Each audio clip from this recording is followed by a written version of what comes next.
things in Europe and some musicals on the East Coast. I've had a very, very active time of it since Star Trek. I've never stopped. I would say 98% of the work that I'm getting is because of Star Trek. On the other hand, there probably are certain parts that I would like to play in certain specific situations which I'm not getting because I am closely identified with the Spock character. So, you know, you give a little, take a little. There's a whole group of Star Trek freaks. I mean, a lot of them. Don't call those people freaks. What? That's not nice. What is the That's a reason very for negative that? connotation. Why do people get so hung up on a program like Star Trek in particular?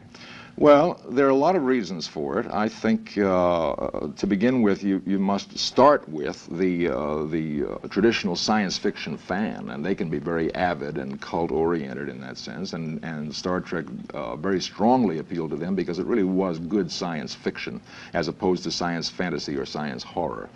Do you find that reality, though, what with Skylab and so on, is coming awfully close to the kinds of things that we enjoy? Yes, you see, that's a good point. When we started making the show in 1966, we'd not yet been to the moon. And at that point, people were saying, oh, it's so far out. Well, while we were doing the show, we had men landing on another planet.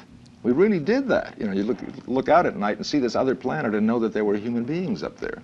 So the show started to come into focus in a strange new way. Suddenly people said, oh, wait a minute. Now, we're sending a ship into space with 3 people on it. How long ago was it that Orville and Wilbur Wright just barely got an aircraft off the ground for a couple hundred feet, and we called that flight? And now today we send 300 or 400 people around in an aircraft. If we can send 3 men to the moon, we can put a spaceship into space just like the Enterprise with a crew of 400 if we want to. If there's a need to do it, we could do it.